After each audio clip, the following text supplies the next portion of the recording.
All right, let's go back to what's happening in Southern California. Many homeowners in that area now face the daunting task of rebuilding their homes without insurance. Now, before the wildfires, insurers dropped coverage for thousands of LA homeowners. The numbers show it's a growing trend for private insurers with rising non-renewal rates in places prone to climate disasters. So let's bring in CBS News MoneyWatch correspondent Kelly O'Grady. Kelly, thank you so much for being with us.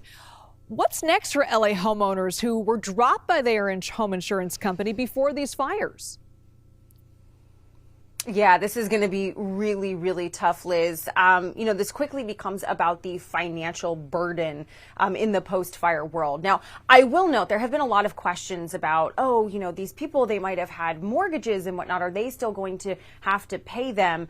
Most of the people that will still have mortgages, the bank requires insurance when you're in that situation. So hopefully most of those people, not all, but most will have had insurance to fall back on. But we are looking at many people who had been there for decades. They had paid off their homes. They had been recently dropped from coverage. So those people, they're going to have to potentially sell the land. They're going to have to go into rentals. Many are considering leaving the state. You're hearing Las Vegas, Nevada as one place where people who have lived in Southern California are thinking, well, maybe that's a cheaper real estate market. But look, this is going to be very, very tough. We are looking at tens of billions of dollars that is uninsured and lost. There's going to be disaster relief funds, but this is really restarting from scratch for many people who have lost everything, Liz. It's absolutely devastating, Kelly, and I want to dig a little deeper into this insurance crisis because it's not just happening in California, and climate change is happening everywhere.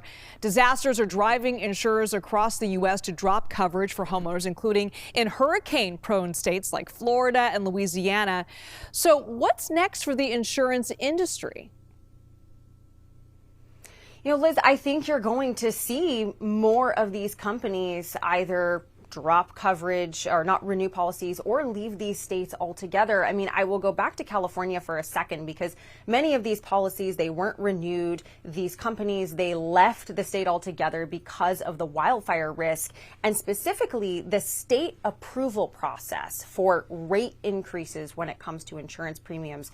It was going too slow if you listen to the insurance companies, and they just didn't think it was a good business decision to operate in these environments that are prone to these type of big natural disasters. So kind of play this out. I mean, I do think there may be a reckoning when it comes to legislation. You are already seeing that happen in California, where they are going to require any company that is operating in California to offer fire insurance in these particularly high-risk areas. But the sad part of this, Liz, is that insurance premiums are going to go up, not just for these particular areas, but likely you're going to see this across the country as insurers pass these costs of reinsurance onto all of us as well. And for those who have the fire insurance in LA County, it is absolutely astronomical. In some cases, it's almost as much as a mortgage or property taxes even. I want to take a very hard left, though, and switch gears to another big headline in the world of artificial intelligence. The Biden administration proposing new restrictions on the export of AI chips. What can you tell us about that? Yeah, this is the culmination of a very hard line that the Biden administration has taken towards protecting the artificial intelligence industry from the U.S. continuing to be number one, but also to avoid countries like China getting their hands on these types of chips, which are integral to military defense. So the new proposal that came out today restricts China, North Korea, Russia, and Iran from getting any of these chips, banning the exports of these chips to those countries. Then there's most countries in the world that are on a limited or capped number of chips that they can receive a year. And then there's sort of a core group of allies, the U.S. and those that it's unlimited.